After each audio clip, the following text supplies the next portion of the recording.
Good day, everyone. We are now going to be talking about the first lesson in Unit 5, which is going to be tackling about the socio-political context theme in creative writing. So this is the second to the last unit of our subject, and we have come this far. Hence, we are now going to be tackling one very interesting as well as diverse concept when we talk about creative writing. So in this particular lesson, we are going to start off by discussing a novel by Gabriel Garcia Marquez entitled 100 Years of Solitude.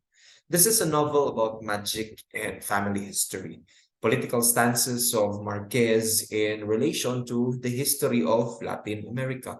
So who is Gabriel Garcia Marquez? Gabriel Garcia Marquez is a Nobel Prize winner for literature in 1982, and the world saw the political significance of his works. That is why he is regarded to and revered to as someone that is credible in the field of socio-political creative theme, no, in creative writing. Now we have discussed, or we have the discussion about social politics in a creative output. How does this work? When we talk about this particular topic, we need to target the following competency: to be able to write a craft essay demonstrating awareness and sensitivity to the different literary and or socio-political contexts of creative writing. Hence, we target the following objectives: identify the socio-political contexts and politics of the writer, as well as relate themes from texts to current social issues. So if you are still tuning into this lecture video and if you hear any unnecessary noises, please disregard it and focus on the sound of my voice as we go along with our topic. Okay, firstly, let's talk about how we can try to anchor the essential question into this discussion. Make sure that as we go along with our discussion, you are able to answer this question: how do socio-political contexts influence a writer's work? So we talk about sociology and we also dwell into political aspects. So when we mix it or mix the two together, there is no socio-political or socio-political contexts that influence heavily our work as writers. Now, how does it or how does that context influence our work? Now, let us all remember that socio-political context is the influence of social and political factors in the creative output. Therefore, in the history of English literatures since 1863 by Hippolyte Taine, this is attributed already, or this is already in the discussion, kaning socio-political context. So in this particular text, he talked about the race, the milieu, and the moment wherein a particular writer is, where a particular writer lives, in order for the influence of social and political context be reflected in his output. Now, we also have the case of ephemeral G.K. Chesterton in 1915, wherein we understood that Chesterton is a modernist. He believes in the theory of modernism, wherein there is paradoxical discussion and a chronological snobbery. When we talk about chronological snobbery, they do not really dwell with the chronological order. Hence, they are more modernist in the sense that they don't really go for, or they don't really substantiate their writings with the chronological order. They just really go with the paradox of their discussions. We also have The Trial by Franz Kafka. This was written in 1925 by Joseph K. In this particular literary piece, there was no reason given for arrest. I-arrest na nila because of tyranny, because of the persons that they arrested were against the bureaucracy at that point. So they just made it to a point that they wanted to, arrest these people because kasi nga, they have ill faith against kung ano yung pinaglalaban or kung ano yung sinusulong nila. We have also Politics by Ralph Waldo Emerson. This was in 1803. So according to this, or the gist of this, is that the state is not superior to the citizens. Hence, this is or he was regarded to as the champion of individualism. Another is when we talk about social and political aspects, we also need to consider the politics of the writer. Of course, everything, almost everything is politicized. Therefore, naging biases ang mga writers. Hence, in writing as a vehicle for the social and or political stances of the author, we need to understand the writer's opinions and perspectives, as well as the insight into the political stance of the writer. Kung saan siya, pro-democrat siya, pro-republican, federal ba siya, or democratic form of government bang iyaha? Not the politicians per se, but the political stances. So there is a deeper understanding when we talk about that. So if you're just going to dwell with the politicians, you also need to consider what are the political stances of the politicians that you are trying to, or that you are showing support, right? So if you have the same political ideologies or stances, then that will heavily influence your art, or not art per se, but that will ultimately influence your literary pieces, your text. Hence, kaya nga tinatawag natin socio-political context or influences. Another that we need to consider is, okay, so here's an example before we continue. Here's an example of an essay written by George Orwell entitled Why I Write. And this traces the politics of the writer and how it is influenced in his, or how it influences his writing. So I want you to, primarily two of his most recognizable novels, Animal Farm in 1984. So I want you to scan or click this particular code, and then I want you to read the essay of George Orwell, Why I Write. So if you're going to look at it, so this is the essay of George Orwell. It's not that long. Tama lang pabihang katason. Yeah. Okay, so as you can see it there.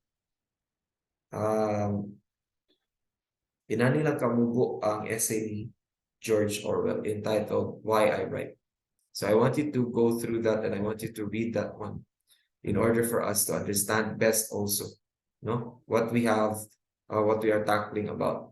Now, as we continue with our discussion, we are now going to talk about other writers whose political ideologies were also, transmitted through their art forms. So, politics of George Orwell. He was his fourth motive in writing is political purpose. He exposed the political and social events during his time in his novels entitled 1984 and Animal Farm. So in that regard, George Orwell is quite a controversial figure kasi nga you're exposing political and social events. So you need to understand first what you are going to be writing. Therefore, you need to read the selection first before developing your essay. You may use drafts. However, you need to use the space provided as you write. Say, for example, okay, let's try to have a wrap up with our discussion. Socio-political context refers to social and political factors that affect the writer's creative output. Hence, the stance of a writer about social and political issues or events is reflected in his or her creative outputs. Therefore, if we are going to consider socio-political context as a jump off to our discussion in this last unit, we are going to understand that.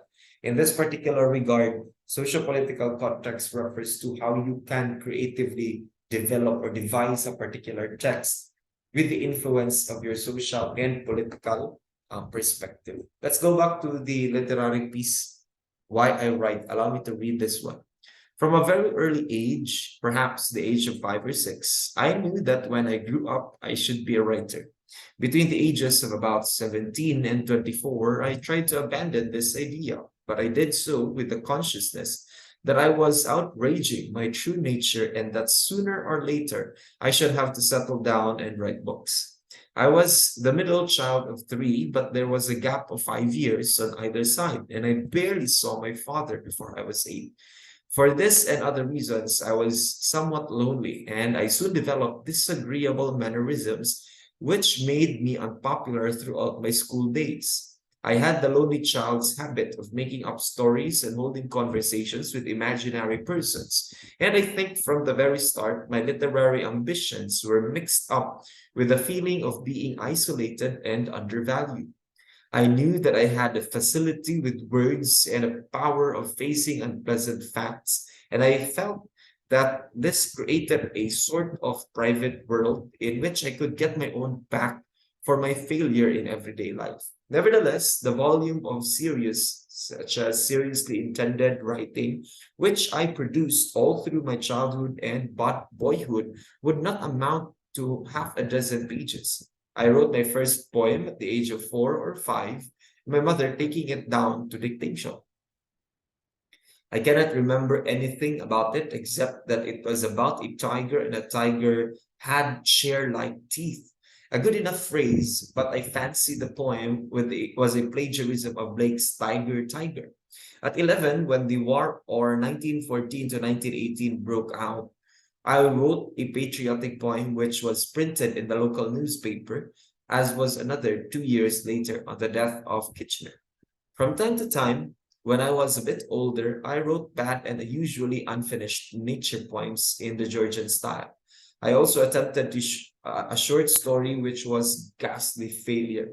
That was the total of the would-be serious work that I actually set down on paper during all those years. However, throughout this time, I did, in a sense, engage in literary activities. To begin with, there was the made-to-order stuff, which I produced quickly, easily, and without much pleasure to myself. Apart from schoolwork, I wrote verse de occasion, or verse de occasion, semi-comic poems which I could turn out at what now seems to me astonishing speed.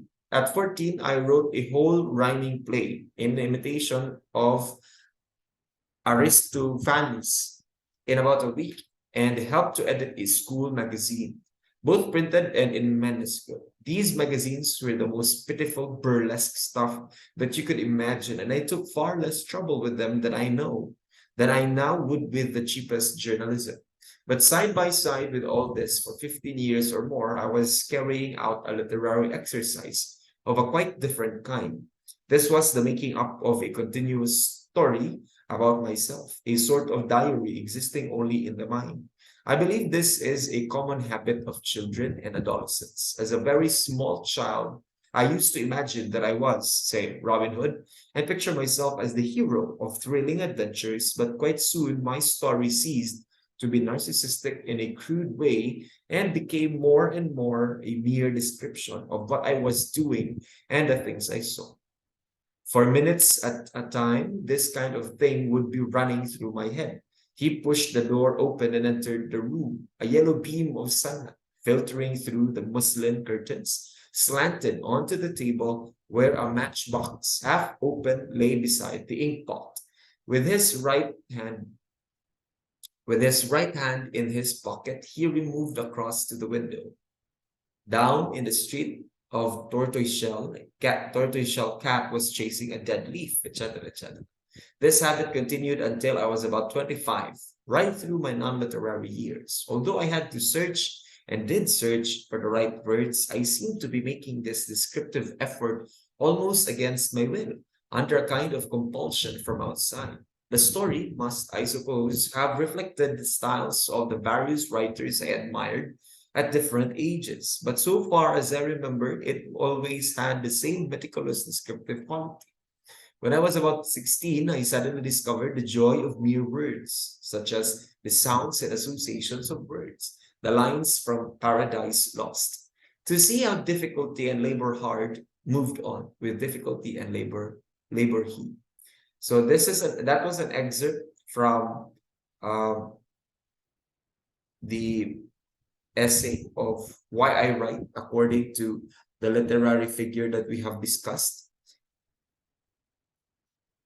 George Orwell. In that regard, he really talked about the influence of socio-political in his literary work. So again, if you're going to have a recap, when we talk about socio-political context influencing a writer's work, we can consider that they have very significant influence in a creative output, such as the race, the milieu and the moment that a particular writer lives in and is immersed to, as well as the different beliefs now that he or she has, has subscribed into, as well as the contemporary feels that he would like to be reflected in his particular creative output.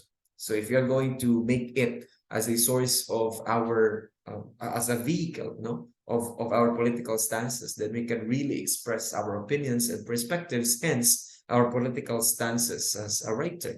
Therefore, it is very important that we have clear purpose and what we wanted to achieve in our write-ups. Hence, we need to read first everything. We need to be a master of it before we are being able, or before we can be able to produce a particular write-up. So that ends our discussion for this particular lesson. Thank you very much for watching. See you in class, everyone.